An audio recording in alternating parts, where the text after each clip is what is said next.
Reverendíssimo Padre Neuci, presidente desta celebração eucarística, queridos irmãos e irmãs presentes nesta igreja matriz de Santa Rita de Cássia, queridos internautas que nos acompanham pelas redes sociais e web rádio Ativa Comunicações. Hoje nós ouvimos esta leitura do livro da Sabedoria. E ela nos fala uma coisa interessante.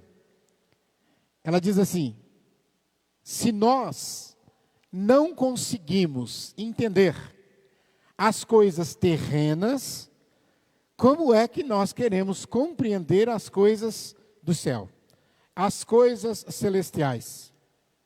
E é uma verdade, porque o homem às vezes se julga dono de si, ele se julga dono de todo o saber. É muito comum a gente ouvir ciência, ciência, ciência. Mas Deus não é contra a ciência, porque foi Ele quem criou a ciência do alto de sua infinita sabedoria. Cito para vocês um exemplo. Uma coisa que todo mundo aqui conhece. Lei da gravidade. Você conhece, não é? Lei da gravidade. Todo mundo sabe o que é. O que é a lei da gravidade? Que diz esta lei? A ciência explica que tudo é atraído, não é isso? Tudo é atraído. Então, por isso que justifica. Se eu soltar esta máscara, ela não sobe e nem vai para a lateral. Mas ela é atraída para o centro da Terra. Tudo bem, a ciência diz que isso é a lei da gravidade. Mas e daí? O que explica essa atração? Quando nós acordamos de manhã e a gente olha o sol nascendo, o salmista vai perguntar: quem é que ligou o despertador para o sol não perder a hora? É claro que isso aqui é poético, né? A gente sabe que não é assim que funciona. Mas quando nós olhamos à noite para todas as estrelas lá no céu, bonito, né? Por que a gravidade não atrai as estrelas aqui para a Terra também? Já pensou? Ia matar todos nós. A gente olha para o universo, tudo harmonizado, a harmonia total.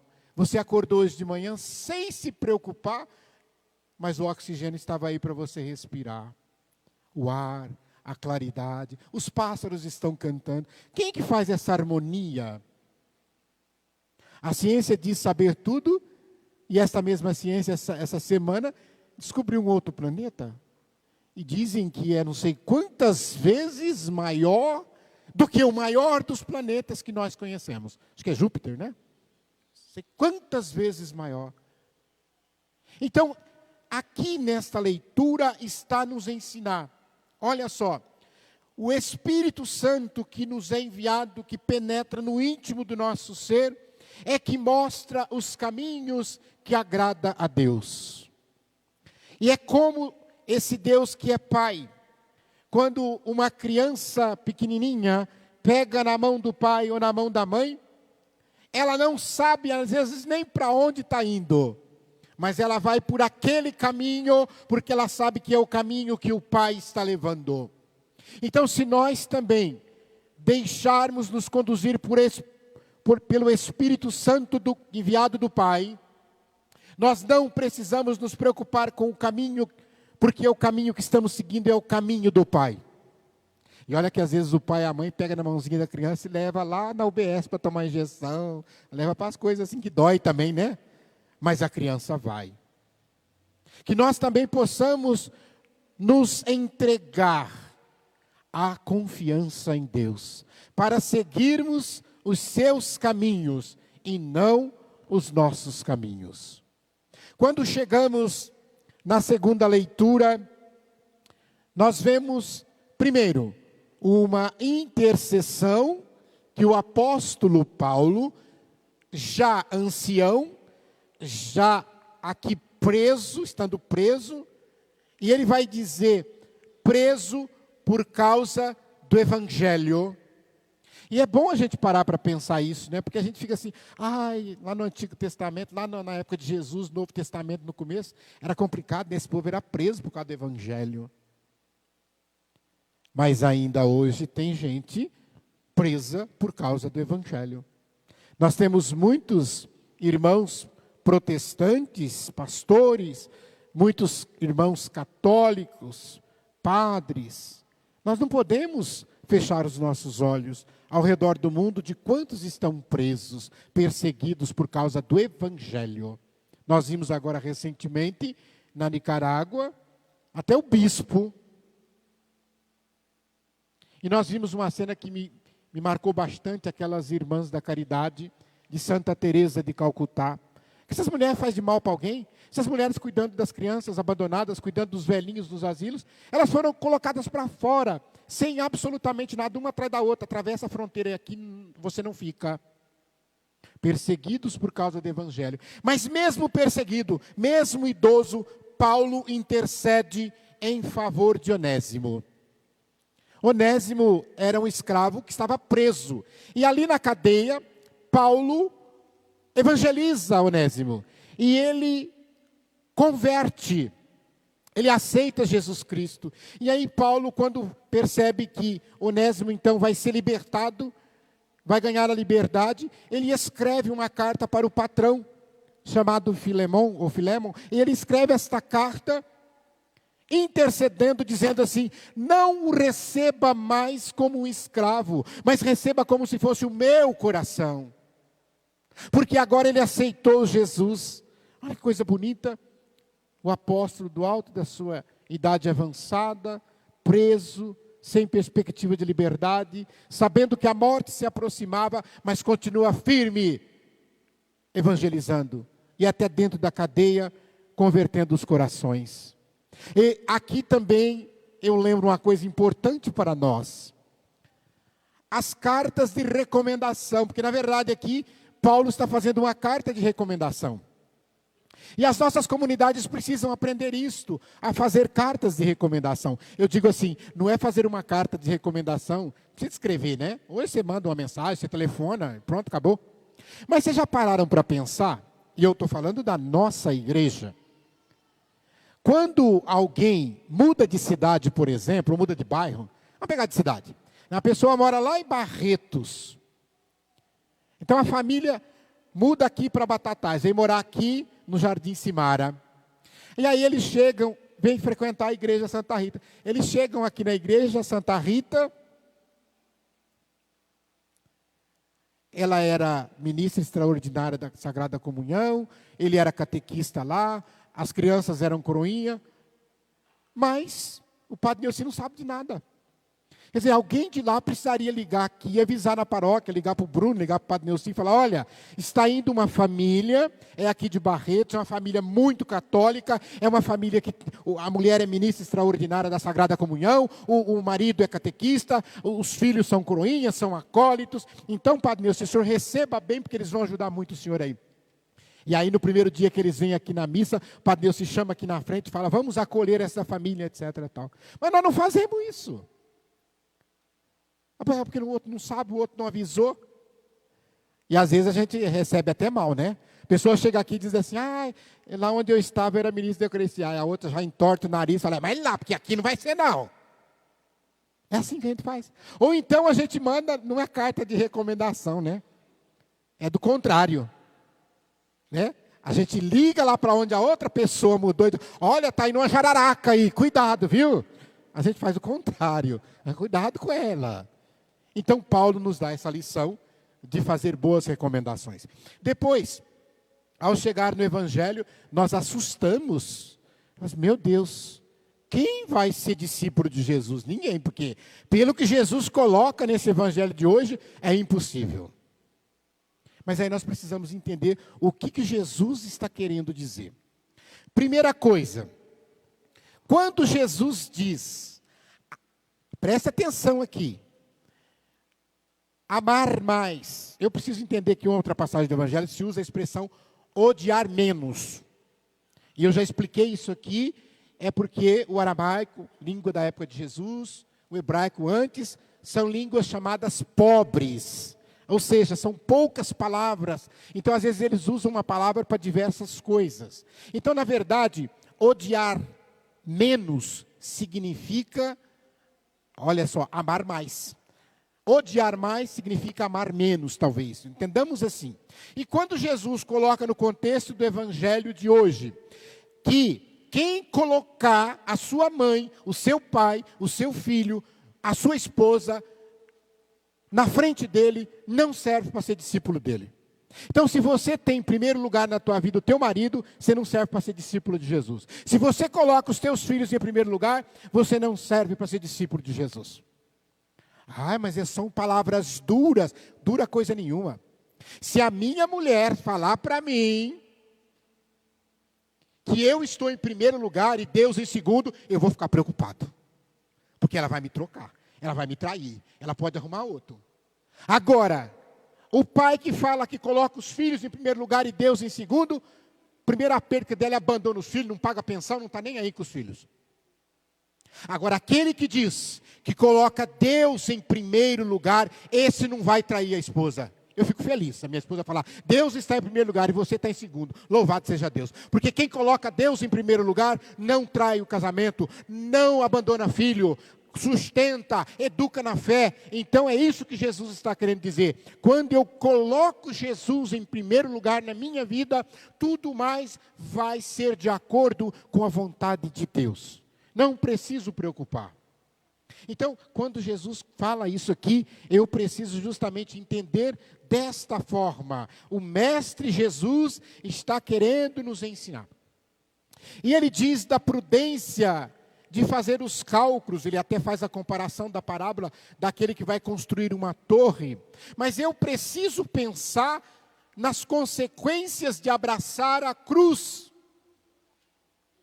Porque tem gente que pensa o amor de Jesus, o amor de... Aí ele fica imaginando que seria como eternamente aquela experiência que às vezes a gente faz em algum momento da vida, lá num retiro que a gente vai no fim de semana, que aí uma palestra, ou uma música, ou uma canção, um momento de adoração, aí você arrepiou, você chorou, e foi aquela maravilha.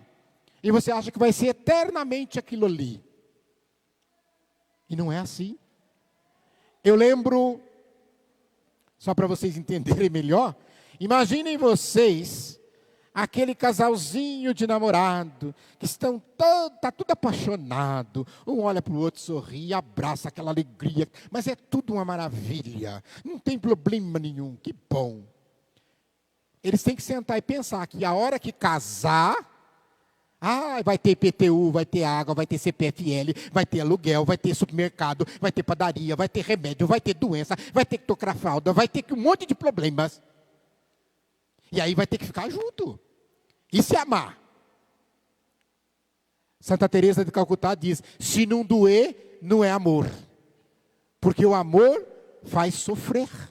A gente precisa entender isso. A gente sofre, porque se eu amo os meus filhos, quando os meus filhos sofrem, eu sofro também. Se eu amo minha esposa, ela sofre, eu sofro também. Se eu amo a comunidade, se a comunidade sofre, eu sofro também. E seja capaz de dar a vida como Ele, Jesus, deu a vida por você, por mim, porque ama. Por isso que eu falei que amar dói. Porque amar a gente dá a vida. Dá a vida. Se você não dá a vida, então é porque você não está amando na medida certa, na medida necessária. Quando Jesus fala abraçar a sua cruz, também pense, porque a maioria de nós sempre acha que a nossa cruz é mais pesada do que a do outro. A minha cruz é pior que a de todos. Ninguém sofre igual eu. Ai, meu Deus. Não é assim que a gente fala? A gente olha para a família do outro, parece que a cruz deles é mais leve. E aí o que a gente faz? A gente começa a cortar pedaços da nossa cruz para ficar mais leve. Vou cortando. E o que significa esse cortar pedaços da cruz? Aquele parente dá muito trabalho, é uma parte da minha cruz. Corto, não visito mais, não quero saber mais dele. Toda vez que eu vou lá, ele me pede dinheiro emprestado, ele pede para ficar com o doente da casa dele, então eu não quero saber mais. Corta. Esse filho está dando muito problema, põe para fora de casa, corta. Então eu vou cortando pedaços. Minha esposa está dando para separa. Então a gente vai cortando pedaços da cruz que nós abraçamos para ficar mais leve, para ficar mais... Então, está errado. Eu devo abraçar e seguir este caminho com a minha cruz, porque senão não sirvo para ser discípulo de Jesus. E ser discípulo de Jesus é você encontrar o seu lugar. na igreja de Cristo? Você já encontrou? Porque não é porque você coube, não é porque deu certinho, não é porque encaixou, que aí eu acho que é aqui.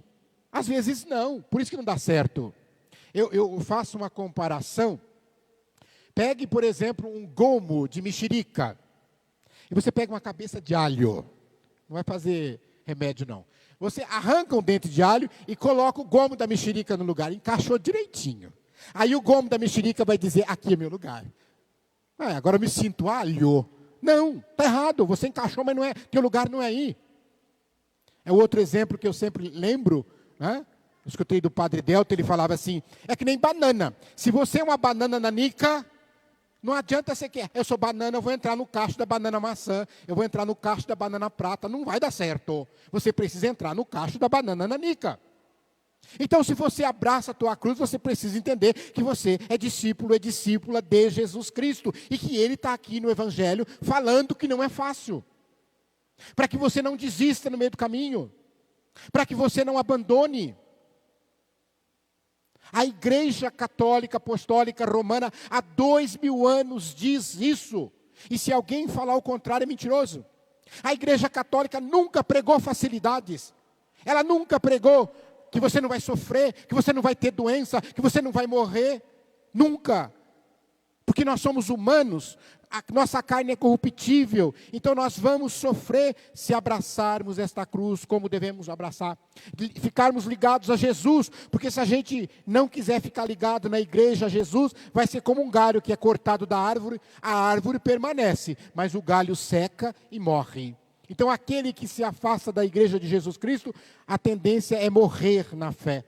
É morrer espiritualmente. Por isso que nós precisamos, nós necessitamos da nossa igreja.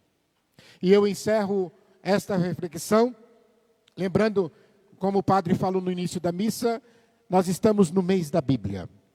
Nós temos 3 meses temáticos bastante fortes. Agosto das vocações, setembro da Bíblia, outubro das missões. Fiquemos em setembro, que é desde 1971, a igreja no Brasil faz uma campanha para o mês da Bíblia, para incentivar que nós cristãos católicos adquiramos o hábito de fazer a leitura da Bíblia. E ela vai dizer este ano com o tema, o livro de Josué. O tema do mês da Bíblia desse ano é o livro de Josué. E o lema, o Senhor teu Deus está contigo por onde quer que andes. Capítulo 1, versículo 9. Vejam bem, meus irmãos, o livro de Josué, quem é esse personagem? Josué é aquele que substitui Moisés. Moisés libertou o povo da escravidão, mas ele não entrou na terra prometida. Quem entra com este povo na terra prometida é Josué. É Josué que divide a terra com as tribos. É Josué que está ali naquele momento. E aí quando diz, por que então escolher isto? E pelo amor de Deus, não façam ilação alguma, porque isso aqui já foi escolhido há muito tempo, não tem nada a ver. Mas a Igreja do Brasil escolheu por causa dos 200 anos da independência do Brasil. Quarta-feira que vem, dia 7 de setembro, é o aniversário de 200 anos da nossa independência.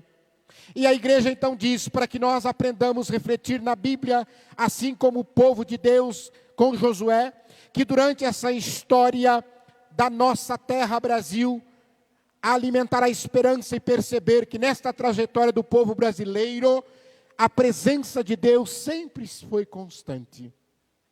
Desde a primeira missa, desde as caravelas que aqui chegaram, com padres e com religiosos, que ali já fincaram uma cruz, que ali já deram o nome de Terra de Santa Cruz, para lembrar que Deus caminha conosco.